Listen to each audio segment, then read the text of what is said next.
few things that I would recommend you do if you sign up for Rover and decide to be a dog sitter, a dog boarder, or a dog walker. I would suggest that you always do a meet and greet beforehand. I have watched dogs and have not done a meet and greet beforehand. And sometimes it can be great and it can be fine, and other times it can be a disaster. I had, for an example, I had one dog. It was a very last minute. Their sitter canceled on them, and they were flying out to the Bahamas the following morning at like 3 a.m. And they reach out to me, and it's like 6 p.m. And they're like, hey, we are going to be flying out at 3 a.m. to the Bahamas. Can you please watch our dog? And I'm like, does he get along with other dogs? You know, I was asking her questions, letting them know that I have dogs that I'm already watching. You want to be very transparent with everybody because you want to make sure that everybody is safe. You, whoever you may have in your family, what other pets that you're watching, and even your own personal pets. And so, we talked. They said that, he hasn't really been around other dogs, but they think he's fine. I'm like, okay, well, come and we can see, try it out. If not, I always have a room. I can always separate animals, but they just may not have the best experience if they have to be separated the whole time. But it's definitely possible. And so, we brought him in. He was really good. But then once they left, this dog was so fearful. And I could not even put a leash on the dog to take it outside to, use the bathroom or anything. It was trying to bite me, and it was a bigger dog, and I was like, listen, I can't. So I called them back up, and I have never, turned away a dog before. I've never done that. So I was like, I called them up. I was like, listen, your dog is very fearful. And your dog may not bite people or attack people, but when a dog is scared, they behave differently sometimes. So I don't really feel comfortable. I can't even get your dog to go outside. He won't even go down the steps. And they were like, okay, well, you can leave him can you get him in the garage? If you can get him in the garage, you can just leave him in the garage, put the food in there, and then he can just go outside through the back of the garage. And I'm like, okay, I'll try that. They were like, try ham. I'm like, okay. This dog ate my whole package of ham. The whole package of ham. I'm trying to get this dog to go down the stairs, and it is not going down.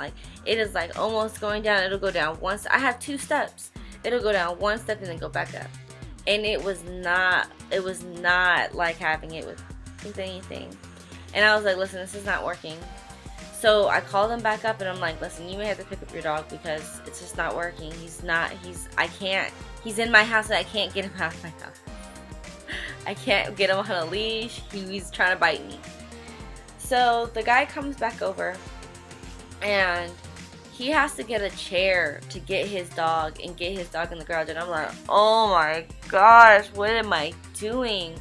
The dog is growling at his owner, and I'm like, what am I doing? If this dog has no fear and is growling at his owner, what is he gonna do to me? I don't know about this. So I'm like, okay, well, at least he's in the garage.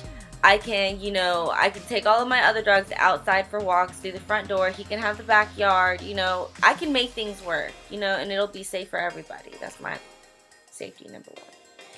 So, the next day, actually, the dog kind of got used to things and was a great dog. But it was just, very scary what I may have had to go through.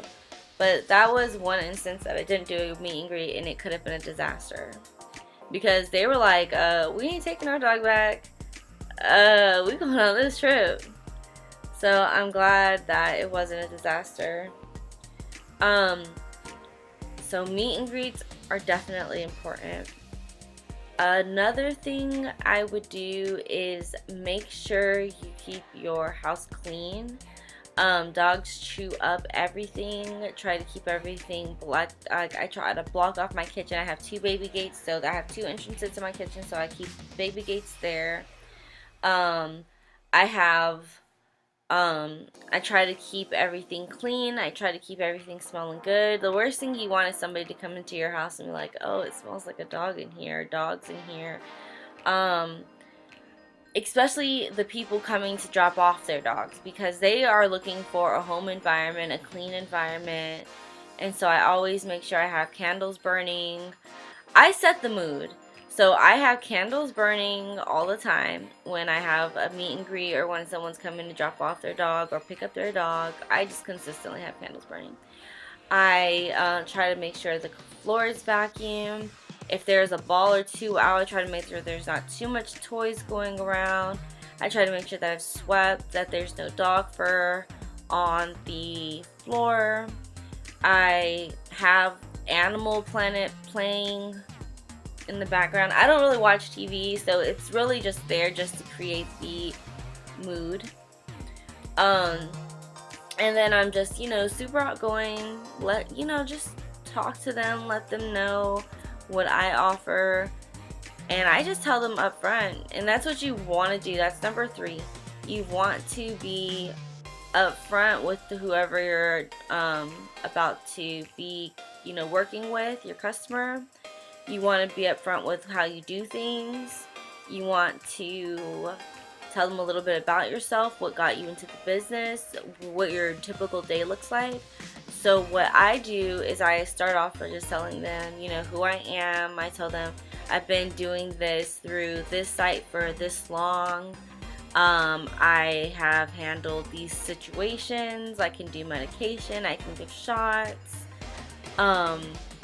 Let them know a typical day with me is just, if I'm working, the dog is hanging out with me in the office. I have a dog bed in there. If I'm sitting out here watching TV, dog sitting here with me. I follow your rules. If you let your dog on the couch, I don't mind. My couches are, it's definitely open for dog sitting, which they sit on all the time. But if your dog doesn't sit on the couch, I will definitely follow your rules, and your dog will not get on my couch, because when it does, I will remove it from the couch. So, I'm just open with them, let them know, ask them about themselves, see if they're new to the area, where did they board their dog before, how long have they had their dog, has their dog played with others. If I have a dog that I feel comfortable, that gets along well with other dogs, then if they feel comfortable with their dogs interacting, then I'll bring that one out to see what the temperament of the other dog is. But a lot of times when I do introductions for dogs, I do it very gradually. So I would also suggest letting them know that way, because I've had situations where people have come and told me, like, they just threw my dog in there, my dog is scared, and the other dogs were just, all over my dog, and it was very, paranoid. It was horrible. So I always do introductions very gradually. The first introduction your dog has is just by itself, exploring the house, getting a feel of where it's going to be staying at, getting a feel of me. And then after that, we'll do introductions of dogs either through, if I have 2 dogs on a leash outside, or through the fence. I have a fence, or even through just under the door, depending, like, if the dog is too scared. I really just gauge on how the dog is. If the dog is like open, ready, excited to see another dog, then that introduction with meeting the other dog will go quickly. But if your dog is scared, a little skittish, doesn't really interact with other dogs, then it'll be very slowly, like through the door first, through the gate first, before we actually interact, if ever. Because I've had dogs that will never interact with other dogs. They're aggressive. They stay with me the whole time. There's a way that I have to interact with them because of how they are. So that's number 3. Just, being very upfront with your customer, your potential customer. Number 4 would be taking pictures of the dogs, interacting with them, loving them. Just creating a good experience, communicating with the customer, updating them on the dog's day. I do different things for that. I do pictures regularly. Sometimes I make little videos. That is a very good way to connect with your customer, to stay in touch with them, Let them know that, that you love their dog just as much as they do. I also do bandanas sometimes for dogs. I'll put like their name on the bandana and like a little picture of them. I'll show you an example here of that. I just do something to set me apart, so the next time somebody needs a dog sitter, they choose me over everybody else because I created a great experience for them. And so that's how I get good reviews, that's how I get recurring customers, and also great friendships. And when you have a love for an animal and other people have love for an animal, it's like you guys have an instant connection. Like, even if you guys have a totally different background, you guys can connect on that level. And even just connecting on that level with some people, it's great. Even if I'm not watching their dog, they send me updates and pictures of their dogs and just letting me know, oh, Coco is doing great. Here's a little Halloween picture in her costume. I love that. I love that relationship that I can have with my customers. The fifth thing I would suggest when it comes to Rover is, when it comes to gaining your customers, I suggest getting your link and sharing it with anybody you know on all social media platforms. I suggest on like Facebook Classifieds, sharing your post, letting them know that you watch dogs. Here's my link. You get a $20 discount if you use it. That's like for their first time, it's only $5 for one day of dog sitting with a $20 discount. That's only $5. If you charge $25 a day, that's a deal for them to just try you out. Let them know what they are getting. Like, hey, give me a chance to watch your dog. I love animals and I'm trying to make this a career or a part-time or whatever you want to do. Just let people know, and a lot of times they'll support you and they'll want to see what you're about, and you just create that wow experience for them and they're a customer for life. So sharing your link, just letting people know what you do, even getting a car magnet and putting it on your car, letting people know that you're a dog sitter.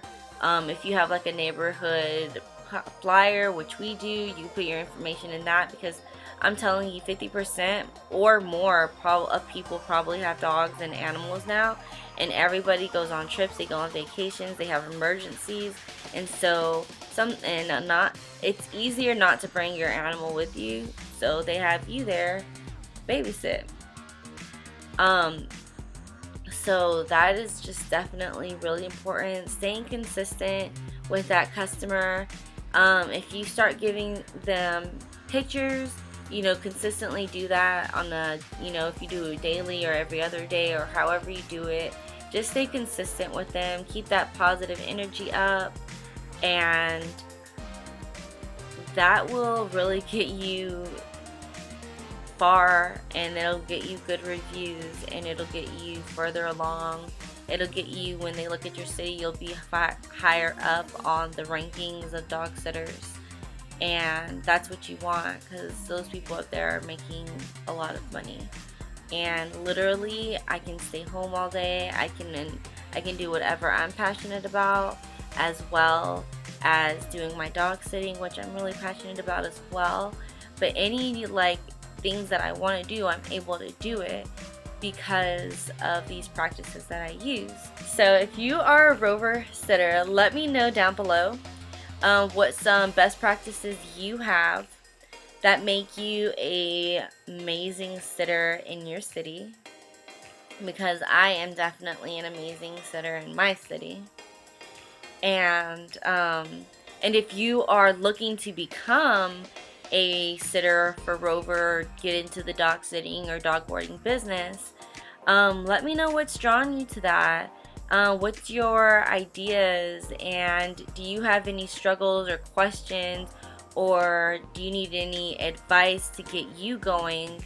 Because I'm definitely here for you and willing to help.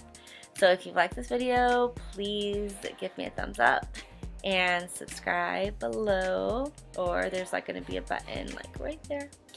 That way you can get more videos like this and other things in my dysfunctional life. Thank you so much for watching. Bye.